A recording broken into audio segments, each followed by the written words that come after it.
Hey everyone, thanks for listening to this episode of the Coffee People podcast. While we put the show out into the world for free, it isn't free to create this content. This is my job. I mean, it's kind of a job. No, it's a job. Coffee People and the entire Roast West Coast Coffee Network depend on our industry partners and our paying subscribers to keep dropping these episodes week after week. Go to coffeepeoplepodcast.com to support the show. One time or monthly, you're making a huge difference to this little operation. Want a little something to show for your support? We got you. Check out the new merch, including hats, beanies, coffee cards, and journals. You'll find all the details on coffeepeoplepodcast.com.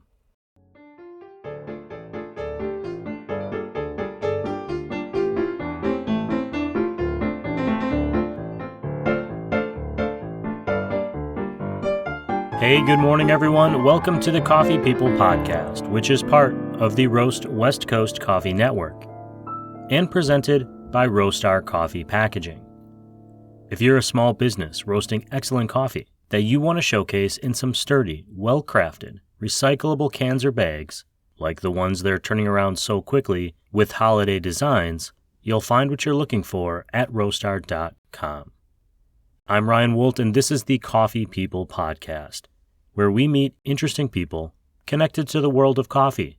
Today we're chatting with Luke Hales of Hacea Coffee Source. Luke is the brother and business partner of frequent podcast guest Jared Hales, and their green coffee importing company, Hacea Coffee Source, has long been a sponsor of this show. None of that is why I asked him to be a guest here today. Rather, it's because I found him to be a well-spoken, considerate person in coffee who didn't actually come into the industry earlier on as a barista or a coffee roaster. He had another successful career in a completely different industry, and yet he decided to step off the cliff into entrepreneurship anyways.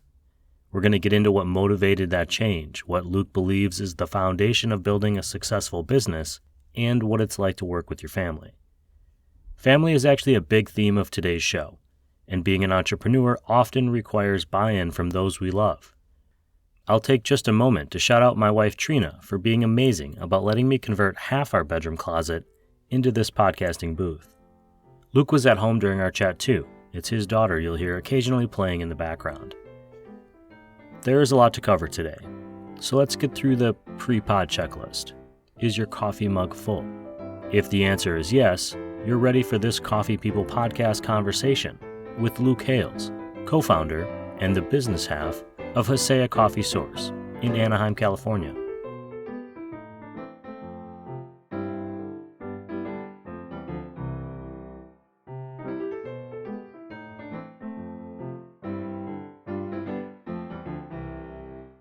I actually want to talk to you a little bit about, your family, but before we do, we should probably know who you are, starting with what's your name? What's your coffee company? Why are we on this podcast today? Yeah, for sure. So I'm Luke Hales. I'm co-founder of Hacea Coffee Source. I started this company with my brother, and actually my dad is also involved. We kind of made a decision back in 2019 that we all had very unique and separate skills, and that we were going to essentially pool those together for our family. So we sort of made a decision that whatever we were going to do, we were going to kind of do together, so however that looks like for people is different. My dad's been a Corvette restoration specialist for 35 years, which just means like a really fancy mechanic, so he mostly does like full restorations, but he obviously knows how to work on cars as well. So just like, even if we have an issue with our personal vehicles, like part of his contribution to that family community is helping us with that. You guys kind of made a pod before that was like a thing, like pre-COVID, right? In COVID, you kind of made your little pod, right? But you guys kind of have like a little family unit, like we're in this together. The timing of it was weird because, it was like late 2019. We were actually meeting like, I don't want to say weekly, maybe it was every other week. And we were developing like business plans, and we didn't know what the business was yet. It was like we were kind of sitting around a family dinner, and we were all talking about challenges we were having working for someone else, and basically realizing that we were operating other people's businesses without a lot of the benefits and challenges too. I'm not trying to take away from those people's businesses, but we kind of had that moment of like, hey, like, why are we not doing this for ourselves? Like, we all have these skills. So that was when it kind of started. And then, like I said, we were meeting and just kind of made that decision like, hey, we're going to, yeah, pod. That's like an interesting term. And then, yeah, COVID happened. And I think that became a lot almost like necessary, right? Mm-hmm. That is when we started our company Hacea. Is I remember, like March 15th or whatever day that was, 2020, the governor got on the news and was like, the state's going to shut down. And everybody's like, I mean, I remember I was texting the leadership team for my job, like, this was like 6 p.m. We're all done for the day. Like, hey, what does this mean? Like, are we allowed to go to work tomorrow, And the place I was working at does packaging for like surgery kits and some aerospace stuff. So we kind of fell under that umbrella of essential or whatever the word they were using at the time. So it was just a weird day. And then that same day, my little brother, who actually worked for the same company, another coffee importing company that my brother also worked for, my older brother, they both worked there. And he texted me like, yeah, we're getting laid off. So I remember texting my older brother after hearing my little brother say that, like, hey man, are you okay? Like, are you going to be good? And he was like, yeah, I'm not worried. Like, no big deal. And then like maybe a week later, he's like, hey, like, I think we could do what I'm doing, which he was a coffee buyer for another importer. And a lot of the coffees, the majority of coffees get here in summertime. So like we're just now getting the last of some coffees that are late. So March, February, January, those are all kind of negotiating months when we're getting offer samples and stuff like that.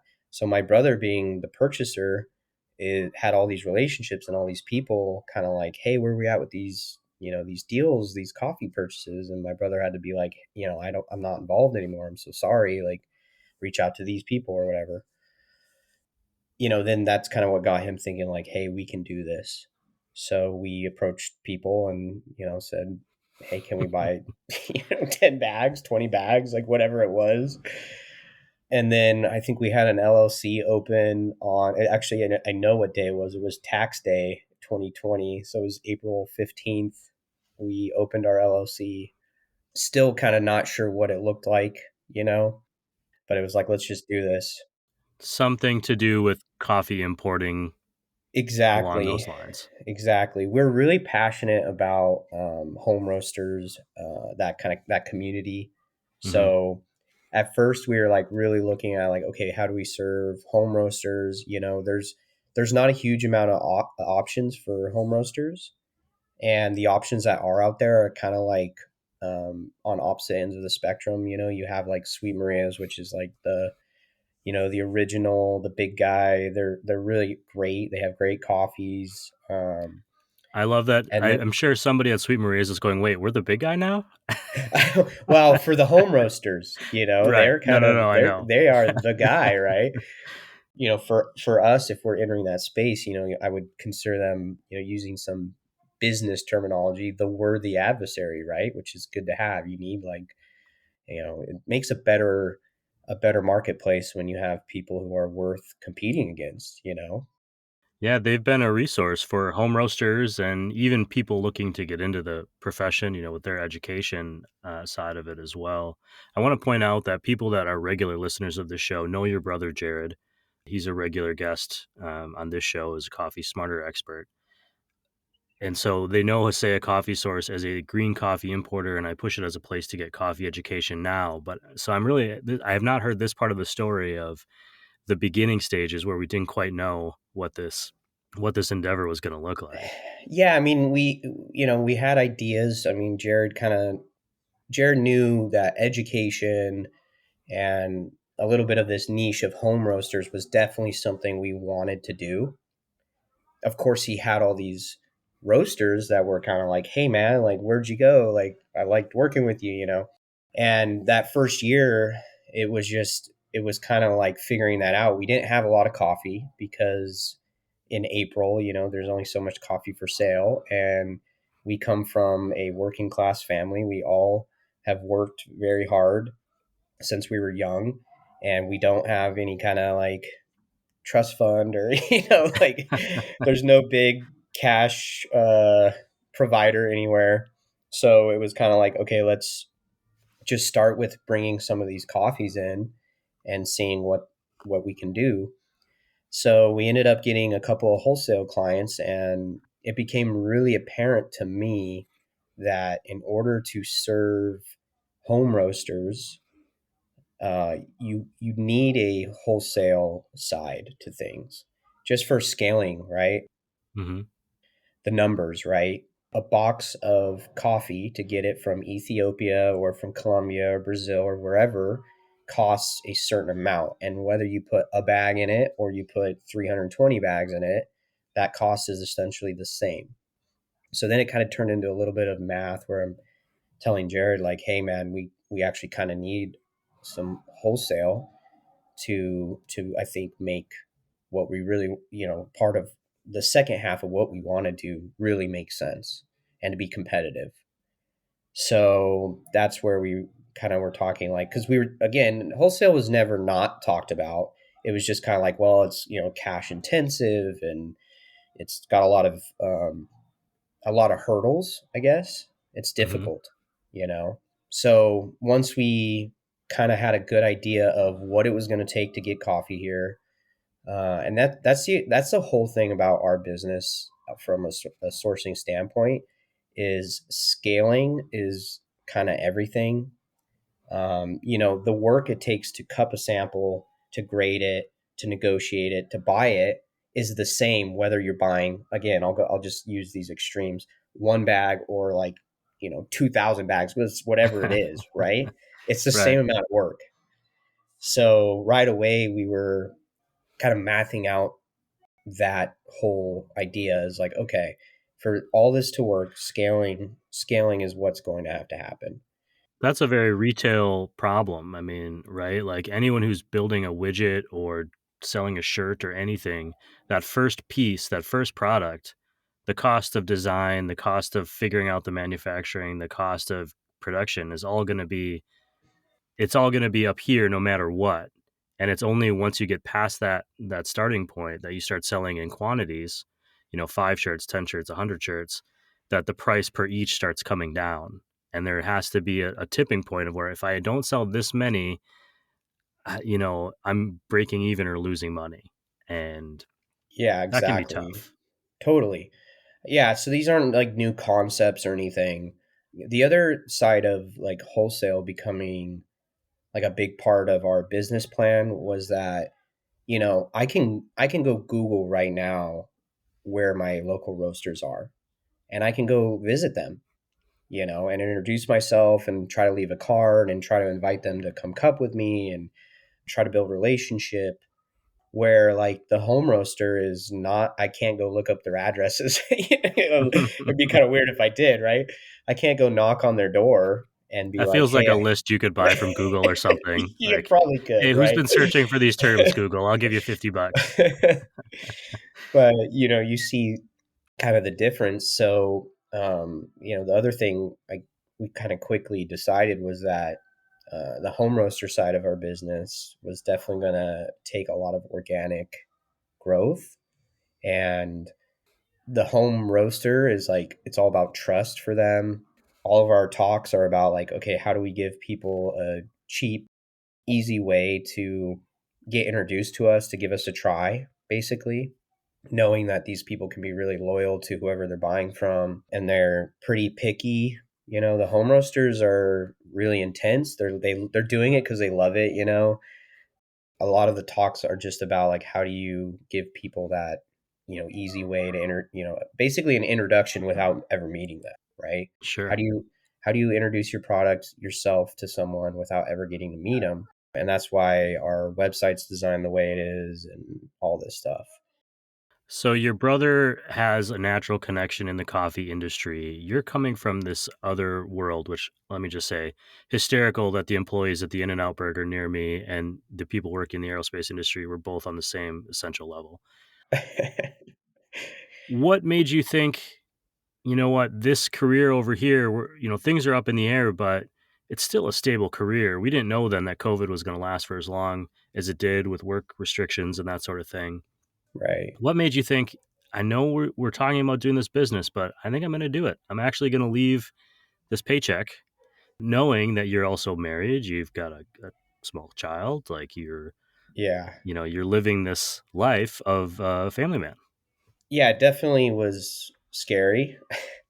And sorry to cut you off right away, but you could have just gone out and got another, a work from home job. Not saying you could just easily do it, but like you could have Yeah. started applying for other jobs that have things like benefits and so on.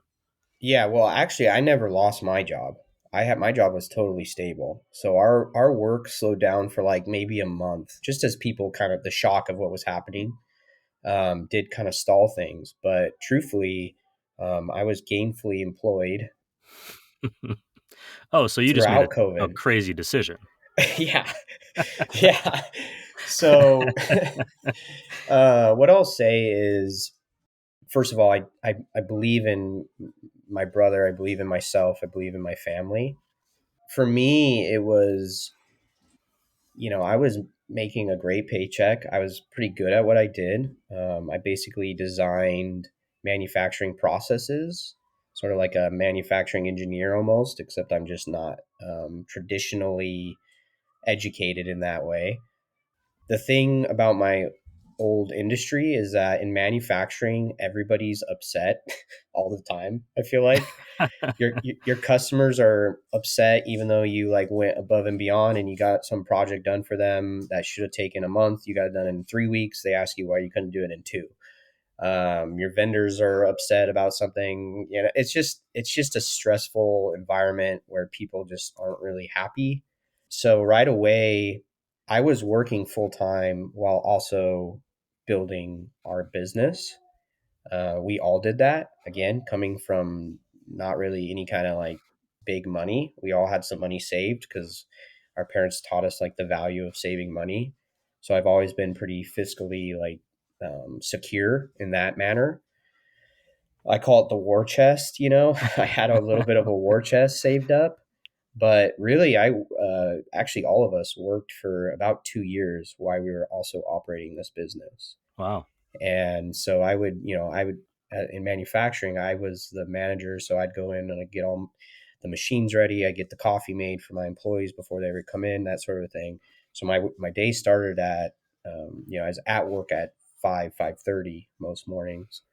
And then as our business got bigger, I kind of started leaving earlier and earlier from my other job because I was salary. I didn't really need to be there per se.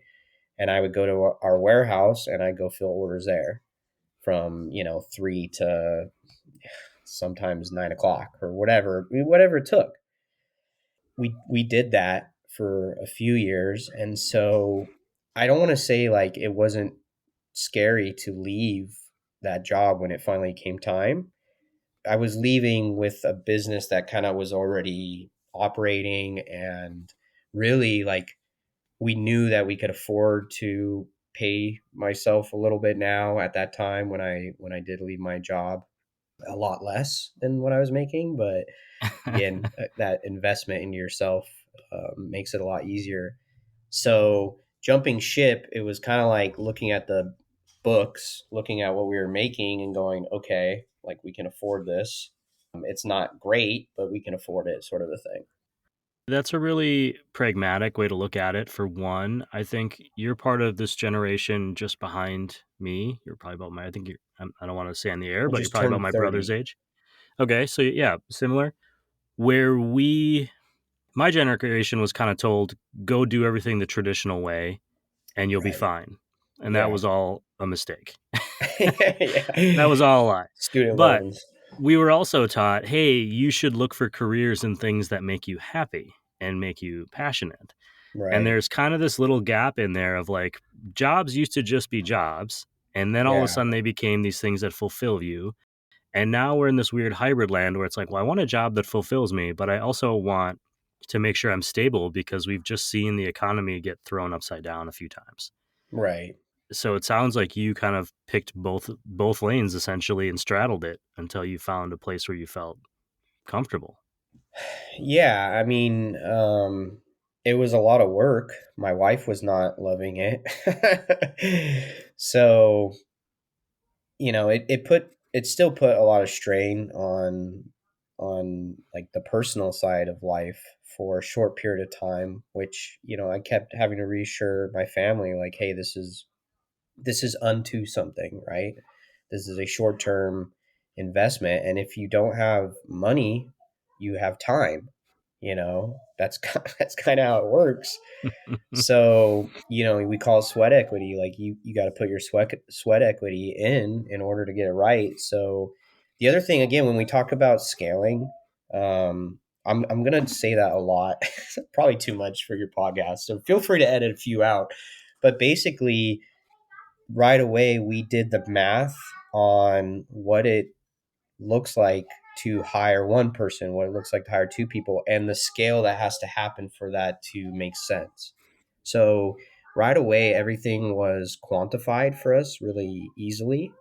And I mean, we were using numbers that were estimated because we didn't really know yet, but we were making educated guesses essentially. And we continue to do that. Like all of our decision making is essentially just a matrix of numbers. And when revenues hit X, we should be able to afford Y. And I think that's really important for anyone who's going to start a business, because I've seen it with other people where it's like they're not at scale where they could be, or I don't want to say should be because that's kind of a harsh word, but like where they need to be for it to make sense. And so now they're like being forced to kind of overcharge, or like they're doing things that aren't necessarily making sense for their customers because they need to make a certain amount, or they need to have a certain revenue, and that's just not the way, unfortunately, the marketplace works. They're being reactive and not proactive. They're reacting to their situation, right? Or am I misunderstanding that? I mean, yeah. Again, I'm trying to like not, because I don't think it's like, it's just you have to be like, the math for us was like how much in sales can one person facilitate? Mm-hmm. Okay, well, if it's X, then you have to get to X before you can pay that person to facilitate that sales. You know what I mean? Like you can't expect to make money for yourself or for your business really if you're not at the scale that kind of normalizes things, you Sure. know? So if I have one small roaster client, I can't charge them and pay for my personal overhead. Like selling 50 bags a year or whatever. Like that's just like I would have to charge the roaster like $10 a pound, you see? So like it was a little bit of like back engineering, and also again estimating how much business, and then like even like square footage wise, like okay, we have so much square footage, how many pounds of coffee can we facilitate in this square footage, and that square footage costs this much. Okay, so if we know we can facilitate X, then our square footage only needs to be priced a penny per pound that we sell. So if we tried to pay for our square footage with what we were selling when we first started, then we'd be overpriced and not competitive. And that's not fair to really anyone. So it's this it's kind of this weird complicated thing of like trying to figure out like where is fair, and competitive. And then when we came up with our pricing model, we started selling it and people were buying it, and then we were kind of seeing where other competitors were, and we were in line with them where things can be in line. I mean, we definitely deal with like the upper end of coffee, so sometimes it's hard to like directly compare pricing, but in general where it mattered, we were seeing Mm-hmm. ourselves be competitive. And that's like, okay, and that's telling me we didn't pick that number because our competitors were there. We picked that number because we created a math equation essentially that said we think that every salesperson can handle this much in sales in this amount of warehouse space with these costs and overhead. So when those two met, all of a sudden we were like, oh my gosh, like, okay, I think we're on to something. And it took a couple adjustments too, by the way. We didn't get it the first time, you know. Right. No. And I know some of your clients, obviously, I have a relationship with Hacea. And one of the things that I've heard from them time and time again is when I say, well, why do you work with Hacea? They never go, oh, because they're the cheapest. They go, oh, Right. because we have this relationship. They provide me with a fair price, a quality product, and this ongoing business relationship that benefits me, which I always find to be rewarding as somebody who, who also works with you, collaborates with you. The Coffee People podcast is presented by Roastar Coffee Packaging. Roastar is a digital printing company that makes custom printed packaging for coffee products. They work with small, mid, and large coffee roasters nationwide. Go to roastar.com to learn more about their fast turnaround times, high-quality packaging products, sustainability efforts, and low printing minimums, which enable your small business to tell a really big story. If you are ready to upgrade those coffee bags, go to roastar.com. I want to change tracks a little bit from the business side of things and just ask you about coffee. Were you a coffee person beforehand? I mean, I know your brother was in that world, but did you have that background, or was that something you cared about, or was it just, I drink coffee and this is a good business opportunity? So a little bit of both, you know, truthfully. I mean, obviously, Jared had been in this for so long that I was exposed to really good coffee for a long time before this business. I always thought it was really interesting what he did. I like to tell people, oh yeah, my brother is in coffee and he gets to go to all these different places. So I was always attracted to what he was doing. I mean, I did take my leadership team. You know, we used to do these team buildings and we went and took Jared's cupping class, you know, as a team with my old company. But I was never pursuing a career in coffee. I drank coffee every day. Coffee was very utilitarian for me. You know, I drank Folgers a lot because that's like what we had at the shop, and it was like make the pot for the whole crew and grab a cup at the end, you know, once everybody got theirs. So at 5 in the morning, the incentive to like pull out all the equipment and brew like a nice cup of coffee is tough. I actually used to tell people, I would joke around. I said, my brother ruined mediocre coffee for me. You Mm-hmm. know, I was ignorance is bliss, right? Oh So yeah, I for was I sure. was I was perfectly happy drinking terrible coffee in the morning as a tool, and then as my brother got into this business and he was sharing coffees with me, and I'd have coffee where he was, or I'd go to his a cafe that he was associated with or whatever. So I knew that coffee was much bigger than what it was in my personal life, just at the time and for a long time, because of the lifestyle I was in, the job I had. Coffee just had a different role, is what I would Mm-hmm. say. And I would bring in nice coffee sometimes and brew it for a crew, but it's like on a Black and Decker, like it never quite did it justice. I actually got a automatic brewer this year from Simply Good Brewers. You'd find that link in the show notes here. And I love it, but it's also made me lazy because in that early morning when I get up and I'm looking at, well, this one I have to do some work for, and this one I just kind Right. of press the button. Which one do I Sure. want to do at 7 a.m.? Yeah. I still make myself, work back and forth, but it's the option is there now. I was just gonna say I have a Bonavita. I mean, I'll make a pot of coffee still pretty regularly if I'm busy. So I'm there with you still.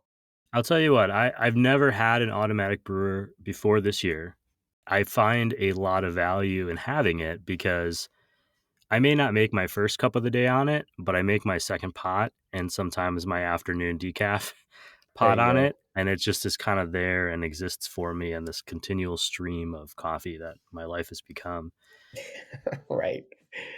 We've been talking about this being a family business. I know your dad's involved and your brother's involved, but also by extension, your family, your wife and your daughter end up being involved. I've met them Sure. at coffee events. Yeah. Certainly your wife. What is it like working with family? I mean, has it been what you guys had hoped? Is it manageable? Are you going to announce a dissolution of the business on the show? Like, what's the situation?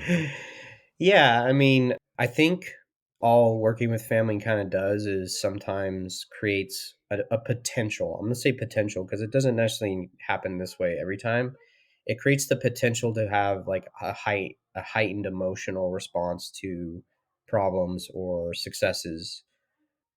Again, because of our skill sets being pretty different and also, I mean, just by chance, complementary, not necessarily clashing. I've taken a lot of training on leadership and personality types to become a more effective manager at my old job. And there are different personality types that just kind of naturally clash, right? Like if you're analytical, you're going to clash with the type A, like doer, because the doer is just going to be like, let's get this done. And you're like, yeah, but I need all the information. That kind of thing is there, but typically it is more about the type of personality than the person. So we are just kind of fortunate enough to have a decent spread of personality type and skill set that doesn't happen very often. I also think it can be easier in a lot of ways because if we do have a problem, there's nothing easier than a brother to tell another brother that they're wrong. you know? So and then it just becomes a discussion, right? Again, if anyone is going to do business with family, my suggestion is I will fall back on like the business plan, the business ethos, which is different than ours. Jared's personal beliefs vary from my personal beliefs, varies from my dad's so we sat down and decided on a kind of a business guideline on how we're going to make decisions. So it's not me making a decision, it's not my brother making a decision, it's not dad making a decision. It's this decision matches the business's plan, the business idea, goals, all that. So as long as you can kind of separate those things out, then you can be pretty successful with family. I find that very impressive personally. I have two brothers as well, and I can already just feel the rage climbing up my neck thinking about going into business with them both simultaneously. And I mean that with as much love as I can possibly give. But where our personalities would certainly clash. I think we all saw what the other one was doing and was like, I'm going to go in a different direction with my life. Yeah. And yet Combative. somehow we all ended up as our entrepreneurs. It's Yeah, it's it's it's how does funny. that work out? Which I don't think there's anything wrong with that either. Like recognizing that I think is really important too. Hmm. Like I thought about my brother and my dad before we went into business together. Like, okay, like what are the potential family dynamics that could be a problem? And I didn't see them. I saw the benefits being way better than the drawbacks. So like if you see that, then there's nothing wrong with being like, you know what, like yeah, I'm gonna not do that with them. So we also, like I said, because we've created this pod type thing. I like that word you used earlier, so I'm gonna steal it. There's other benefits outside of just like Hacea that we're providing for each other, and it's just kind of creating like a shared resource pool for each other in that manner. So I think that helps too because it's more than just like this one business. It's kind of all these other aspects that we've decided to kind of tie in with each other on. I'm wondering about the business and being what I would call, tell me if this is the right term, an indie coffee importer. And I say indie because you're kind of like this family independent business, and it sounds Indie sounds cooler than just cool. Yeah. saying Yeah. small. Small. Yeah. But it's small relative to like this. You're not bringing in Starbucks level quantity, but you're working with smaller businesses, roasters, home roasters. How much what advantages do you think that brings? What obviously I think challenges are more obvious to people, like you're negotiating against bigger contracts. Bigger companies can undercut their price to take advantage of a situation to get something they want. Sure. But what advantages does being a small, say nimble indie coffee roaster give you? Yeah. This is I think the biggest thing is, and I don't necessarily think this is just because we're small, just catering your service to individuals, which is a lot of work. What I see more of is that the things that we're doing that other importers don't do is mostly work related, like workload related. And maybe that's just like a byproduct of having like employees versus owner operated. I don't know if that's necessarily the case, but maybe that is part of it. Like, how do you get people to buy in as much as someone who owns it, kind of a thing? But really, all we do is catering to individual people and treating people like people. Every roaster has kind of a unique challenge that they're dealing with. So trying to meet them the best you can for those challenges makes it really easy to make someone happy, truthfully. When somebody says like, oh, well, I can't really hold coffee where I'm at because I do this or that. It's like, well, I'll just deliver it right to where you're roasting. And it's like, oh, really? Like, yeah, just tell me the day you'll be there and I'll just bring it there, you know? So the cost of that is relatively low, but it purchases quite a bit of goodwill.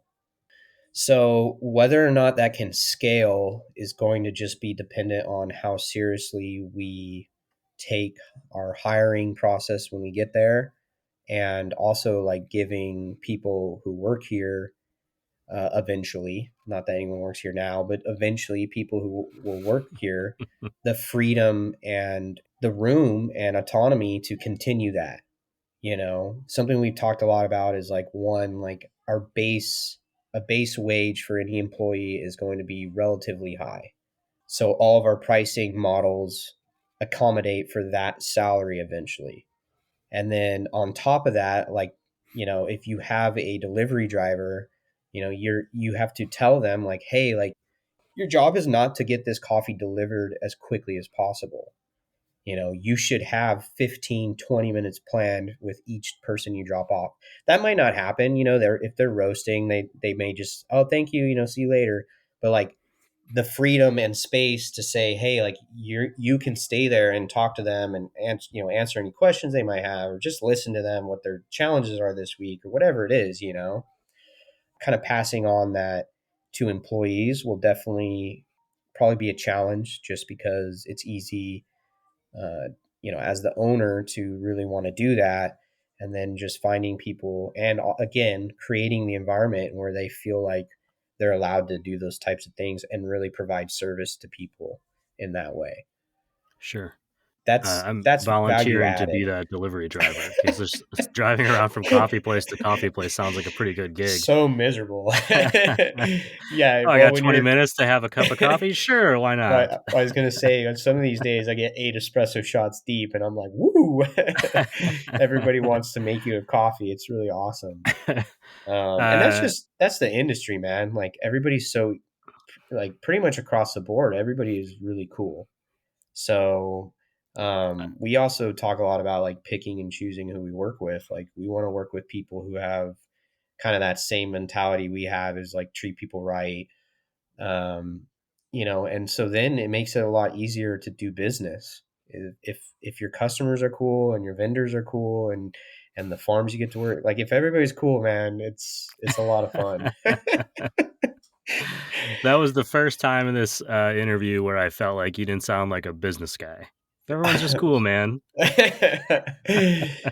But man, I think it hopefully I don't comes sound back too to that. businessy. No, it's good. I think it does come back to that. Like, there are these business stratagems you got to meet, but at the end of the day, you're dealing with people, Yeah. which makes me wonder, how are you engaging with these customers? I mean, you mentioned, going out and finding local roasters, but how are people finding you now? Now that you're 3 years, I think, into this, at least. Yeah, just about. Are people finding you? How are you connecting with more and more customers? How can people who are interested in saying, you know what, I'm thinking about starting roasting, or I am roasting and I'm interested in starting a relationship. How are they connecting with you? Yeah, it's always a little different. There's definitely kind of just the natural, hey, I found you online, your website looked good or whatever, the coffee looks good. What's the next step? And that's great. What's funny is normally if somebody just kind of cold emails us, the first email back is, "Hey, can we schedule a call together?"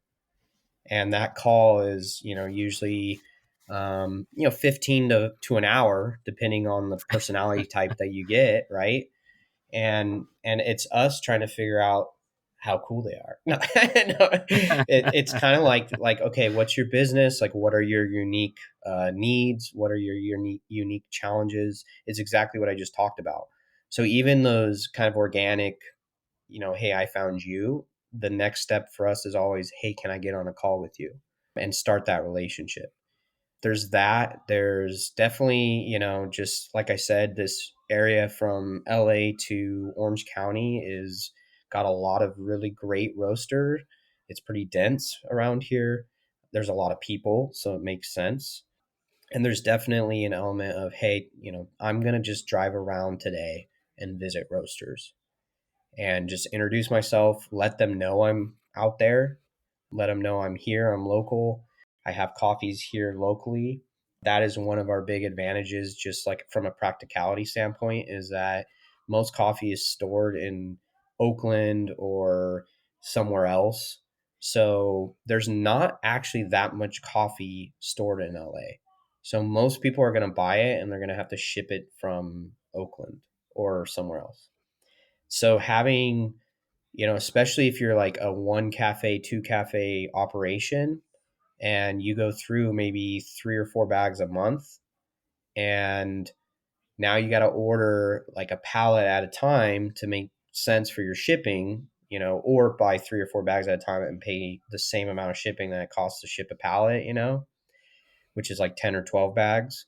Also, now I'm again offering like, hey, I'll deliver, 1 bag a week for you or 2 bags every other week. It's almost like a boutique concierge experience as needed. I'm not saying it is, all the time, but because you're nimble, you can make those calls. Like you said earlier, I really liked the way you said that. It was it's easy to make people happy.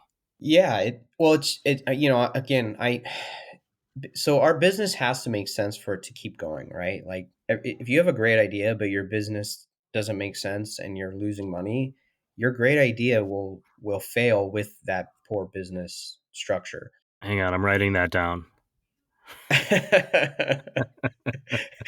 I know it sounds No, no, obvious, I, but I it's mean like it seriously. As someone who started a coffee podcast who's trying to make it a business, it's a true statement. You got to figure out how you're going to pay your bills. you can have the best product, and if your plan and structure isn't right, that best product will not meet people in the capacity that it should and could. So if you believe in what you're doing, don't neglect the business, because the business is like the vessel in which you get to do those things.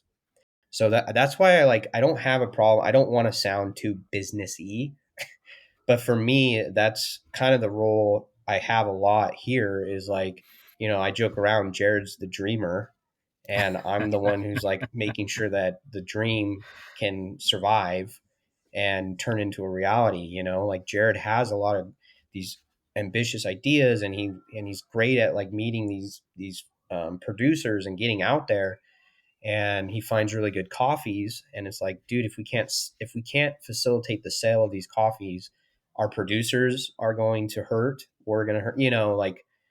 So the business is super important. So but it is unto the idea of, we believe in what we're doing, and we believe in the product we're providing, and we believe in the mission that we have, and the people we get to work with on the producing side, and the people we get to sell to here and work with here on the roasting side. Like, we believe in all that. So it's it's a responsibility to make sure that the business side is right. So that's why I don't ever let them not be tied some way, personally. I mean, honestly, I'm gonna come back and listen to this show and like take notes because I feel like I'm learning a lot right Oh now. gosh. Good luck. I want to clarify too that you don't just work with clients in the LA area. I know you have a wide range of clients kind of all over. So if someone's listening to this somewhere else, they can still reach out to you, right? I'm not making that up. Yeah, definitely. So continuing on that, how do we reach people? There's visiting. There's obviously the organic. There's the referral, which is always really great. Another roaster, which I always find really really awesome, is if your customer base is telling essentially their competitors in some way, right? Like there's so Hmm. much space in this coffee industry. Like I don't really think roasters are necessarily directly competing with each other yet. I still think they're competing with like the commercial coffee market overall, but still, you can see it as a competitor. And we have clients who are telling these other roasters like, dude, you got to get the best stuff, you want the best service, you got to go to Hacea. Like, so that's always a really cool one. And then lastly, which is what we just kind of started doing a lot more, is traveling and visiting roasters. So we work a lot in the Denver area in Colorado. We have some little pockets around Utah that we kind of work in a little bit. Anywhere on the West Coast, I think we can compete pretty easily with other importers. As you get to East Coast, now people have different coffees out there. So Hmm. shipping from West Coast to East Coast can get expensive. So that's kind of the biggest barrier there. Eventually, I think we'll need coffees on both East and West Coast as we scale. Usually the way that works is we try to cup in the area that we're visiting. Actually, you managed to come to our cupping in Colorado because you were there for Just something coincidental. else. Yeah. I was there drinking beer. Okay. You're. I wasn't sure if we were allowed to say. Yeah, yeah. So that Oh was no, really lots and cool. lots of beer. Yeah, that's why I was there. it's the perfect compliment for coffee. Yeah. So typically the way that works is I actually just went to Vegas area. The Vegas area has a really interesting coffee scene happening. A lot of smaller roasters, mid to small roasters are popping up. And also I'm noticing like coffee companies that started in 2019 have 3 shops now. I think maybe it's a little cheaper out there to maybe get real estate. That might be part of it. Maybe health department's easier. I don't know. So I was noticing a lot of like what I would consider newer roasters out there with multiple shops. So this trip was just kind of an intro trip, like just passing out cards, telling people we're there, and then maybe in 6 months I'll start trying to reach out more to people.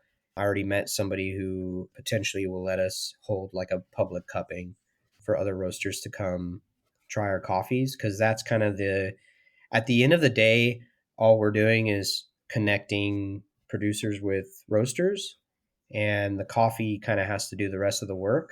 It's either good or not good, and for us, it's going to be good. The coffee is going to be good. So for us, getting coffee in front of people is really the challenge, and then once the coffee's in front of people, the work gets a lot easier, for sure.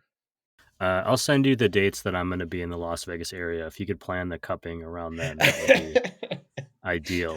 If you buy the beers after. That seems reasonable. I think last time you gave me coffee and you bought the beer, so you are no longer waking up at 5 a.m. and brewing pots of Folgers at work. Yeah, When you're no. out on the road saying hello to people or stopping into a new roaster, what do you order? Oh man. It's always a little different. I try to balance between like I'll do an Americano usually, or just like a batch brew. A batch brew is what I'm going to drink personally most of the time. The reason I'll order like an Americano is because I kind of like to see how their espresso's dialed in. And a shot of espresso is just a little too much when you're doing, maybe 8 or 9 of them in a day. So need a little hydration. So I still feel like I'm getting that espresso experience in an Americano. If I'm trying to introduce myself to roasters, when I'm ordering a drink, I really am kind of seeing what kind of coffee they're buying, because there is a part of the market that just that will probably never be our client base, and that's okay. There's a place for everyone, right? And they're just kind of using baseline specialty coffees, 83 point regionals, stuff like that. So I'm just trying to like filter that out as best as I can when I'm finding new roasters. You're like a coffee explorer, archaeologist, trying to figure out, reverse engineer, what are they buying from this menu here that I recognize? It's it's more just a quality thing, you know. What did I miss today? Is there anything that we should make sure people know before we call it? Because we're already coming up on an hour and people get sick of me after about 45 Yeah, minutes. for sure. I'm definitely not all about business. I love coffee. I dived into this coffee world pretty much head first. I should be able to finish my Q graders this December. I have one more triangulation I have to pass. I've been working with a licensed Q grader and coffee expert, Jared, my brother, every day for the last 3 years. So I've become pretty passionate about what we're doing. I want to make sure people know coffee. I love coffee. I love coffee and I love working in coffee. We talked a lot about business today because I do feel like that's important, and for roasters too. Like there's so many roasters we get to meet that are passionate about what they're doing and believe in what they're doing. And the business part is maybe the biggest challenge for them and also the biggest frustration. So I feel like it's important to talk about these concepts because, again, like if you have something special that you want people to experience, it just has to make sense. And that's the only way you get to continue to like share what you have with people.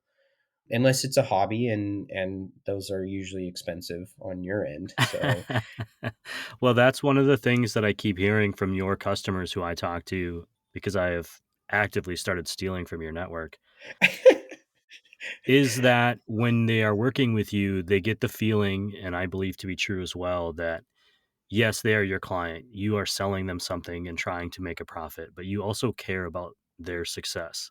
You for want sure. them to succeed because then by extension you'll also succeed, but it's a rising tide lifts all boats, and they 100%. feel that energy coming from you where if you had to choose between the two, I'd rather we both lift up instead of just one of us lift up and pushing the other one down, and that's an honorable way to go about business, and I think something that people recognize when they work with Hacea. Well, that's awesome feedback. That's really cool. That is definitely our goal. I mean, we do go above and beyond, I would say, with just trying to, like you said, help people along with what we know. Jared has operated and worked in roastery, so he knows those challenges. I am just learning from him, and I would say again, I have a general business training and education. So all we're trying to do is exactly what you just said is help passionate roasters. On the client side, that's what it's really about, And yeah, it is self-serving in that sense of the better they do, the more coffee they order, hopefully from me. But I'm not sitting there like, well, you ordered a bag from someone else this week, so I'm not going to answer that question. And I just think if you're interested in getting involved in coffee roasting, we'd love to participate in your coffee journey. And we have some really amazing coffees from some really amazing producers. I guess that's maybe one of the last things I'll say is that none of this gets done without really incredible producers working incredibly hard. So if you ever do get a chance, go to an origin that is producing coffee and see the work that goes into it. You will appreciate coffee more. You'll pay more for it without worrying. I'm still worrying, but I'm not going to not pay more for it. I'll tell There you you that. go. Okay, maybe you're going to worry, but you'll understand the work, the absolute insane amount of work that goes into this coffee just so that we can have this brown water. It's such an existential crisis for me because I have learned all of these steps and I have seen them firsthand now. And I still sometimes look at my cup of coffee and be like, wait, this only cost me $5, or whatever it was, I know. wherever I might be. I'm like, how is that Yes. even? It just does the math. No, I'm not a math guy, so that's why I struggle. But it is an incredible journey that coffee takes to get to us, and so For I sure. appreciate that you are part of that. And thanks for spending an hour with me. I was hoping to cut us short, like at a half hour, but it just kept going. Oh, sorry, man. Feel free to cut out whatever sounds bad, whatever's it, was, uh, boring. it was all good. Thanks, Luke. I appreciate you. All right, Ryan. Have a great day.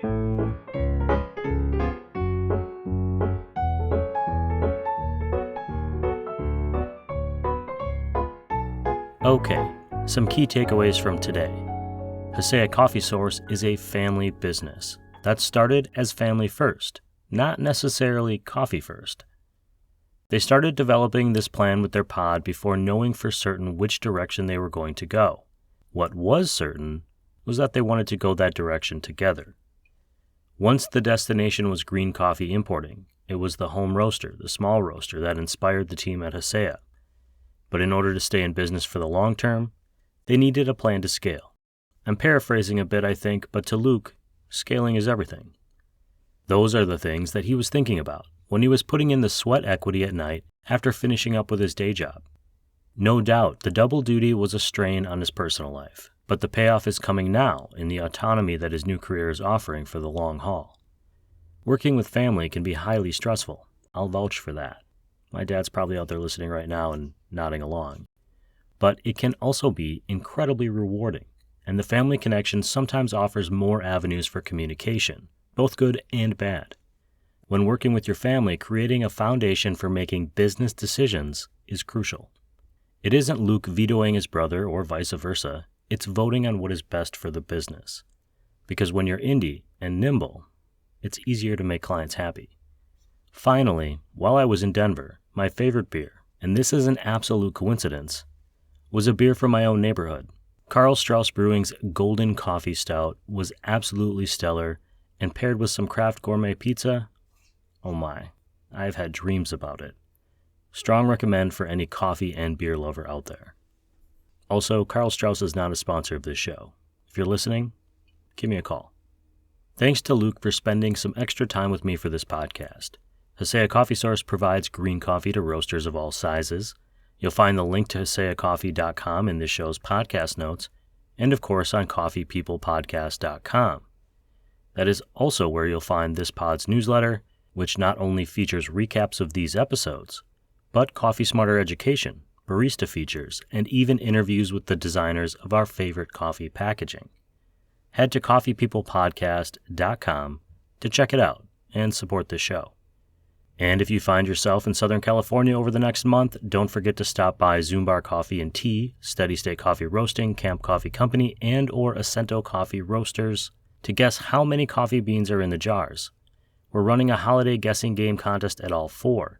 The winners will receive $50 gift cards or coffee and merch to the aforementioned, courtesy of Roast West Coast. The contest runs through December 14th. We've already had almost 400 guesses, so we might be adding some extra prizes. Thanks to all the rest of our great industry partners, including our presenting sponsor, Roastar Coffee Packaging. Learn about them at roastar.com. You'll find an excellent packaging company that tells the big stories of small business coffee roasters.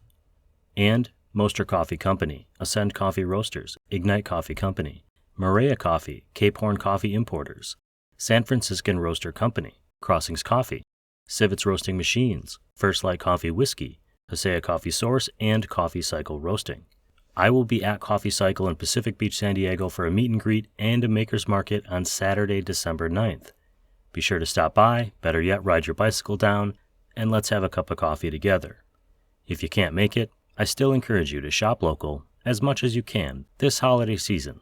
That's all for today, but stay tuned. After the show, I'm going to share some audio from a recent green coffee chat about pea berries that I had with Luke's brother Jared for our monthly coffee education column. This show is part of the Roast West Coast Coffee Network, and this episode has been written, produced, and recorded, as always, by me, Ryan Woldt.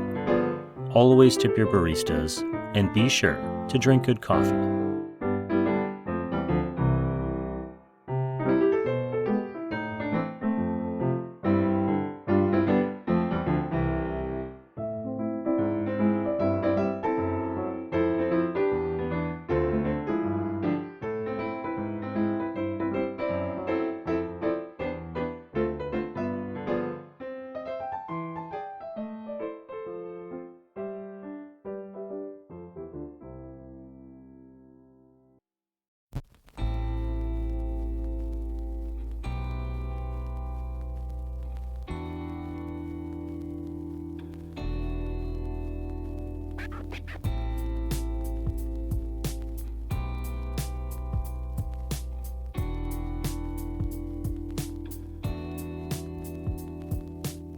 If I could go back in time and start the Roast West Coast program over, I would start by saying, hey, Jared, do you want to talk about green coffee? That's what I would do. Yeah. I would, yeah. And so I'm glad you're here now, but if I could go back in time, that's how I would use my time travel abilities. I'm honored. Welcome back.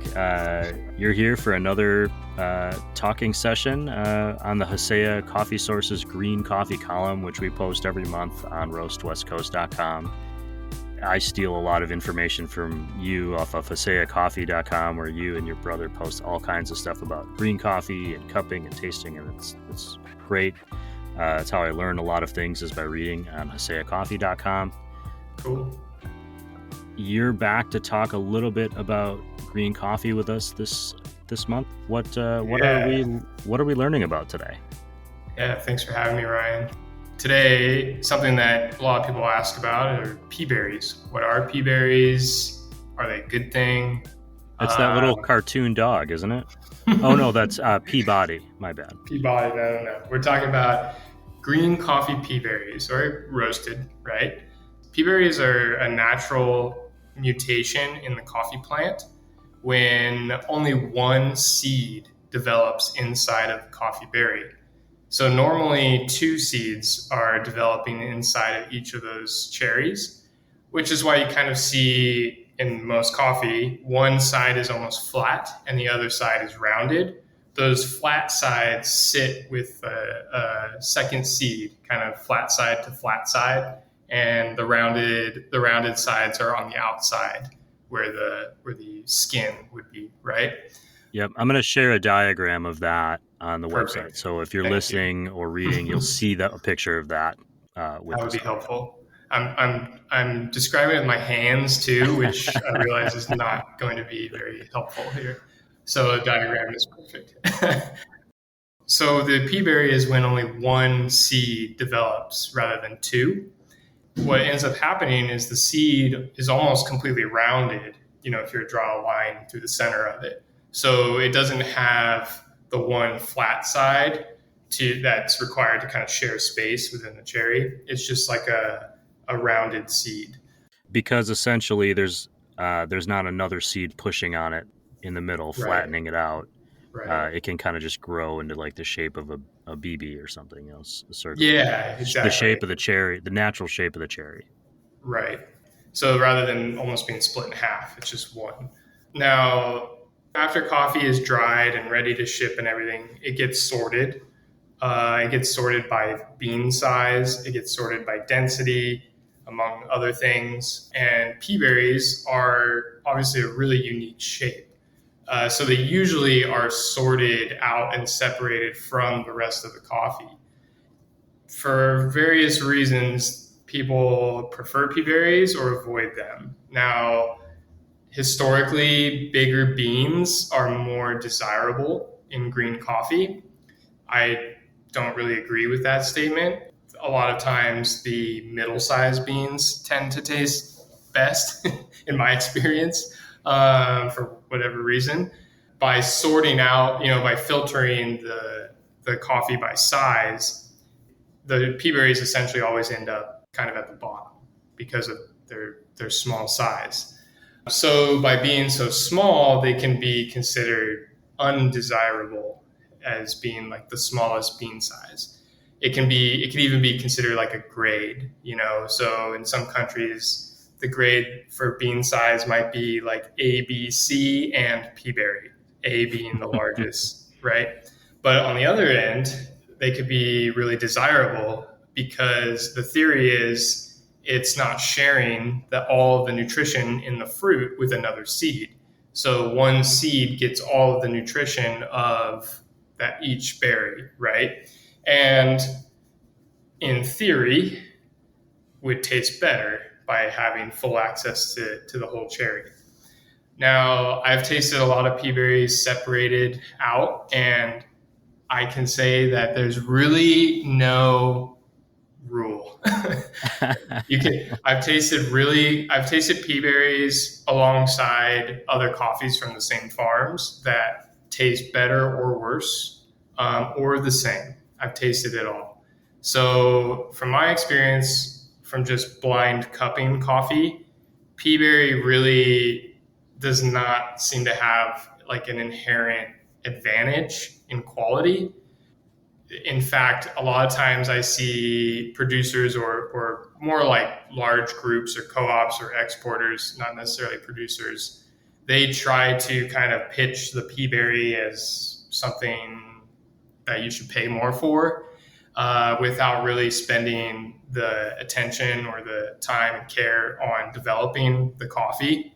And so a lot of times the peaberry gets offered from, lower quality supply chains in my experience, and actually doesn't cup as well. But again, I don't think it has anything to do with the peaberry itself as much as the practices that went into producing it. Yeah, that was kind of a short. You mentioned something that I think we're going to get into in the future because I'm already thinking of 100 questions about it. You mentioned that some places rank the size of the bean, which is honestly not something I've ever really thought of. So I wanted to just, before we go today, follow that up with, when a coffee harvest is picked and completed, I don't think I really thought about how there's going to be coffee beans from like the same batch, let's say, that are all different sizes. And you mentioned the sorting process. Are those then packaged and sold as green coffee as a relatively like uniform size, like bag A would be kind of all the same, bag, the next bag would be kind of the same. And is that better than if the beans are all different sizes, like mixed together to create like a more representative batch from that harvest? So the issue that comes up when you mix all of the different sizes is related to the various densities that are mixed together. Peaberry could be more dense because of the way it's shaped. When you put all these seeds that have a different density into a coffee roaster, they're going to roast at different rates, and you're going to get really inconsistent results when you roast it. So it generally is better to have like a tighter range when you're roasting. It's really about roasting and that process. So for example, if I were a roaster, I would prefer to have like the A beans all separated and then buy the peaberry beans separated from the A and roast both of them separately, rather than having one batch of A and peaberry blended together. Not because the two coffees are bad or one is better than the other, but just because of how they're going to roast is going to be so significantly different. I'll have to approach the A beans with a different heat application than the peaberry beans.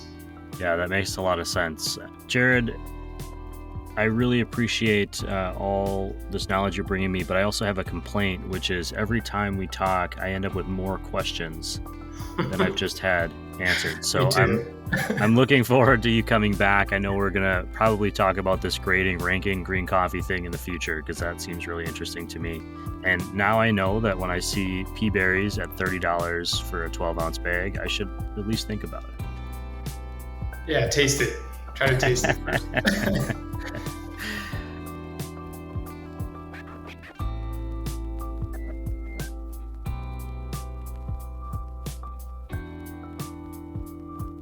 Hello? Are you still there? The show is over. Even the part about peaberries with Jared is over. But I'm still sitting here, just amazed that we're nearing the end of 2023, and already we're more than halfway through Season 9 on this podcast. We'll be back next week with a wildly entertaining conversation with Noah Vernick of Anomaly Coffee in Long Beach, California.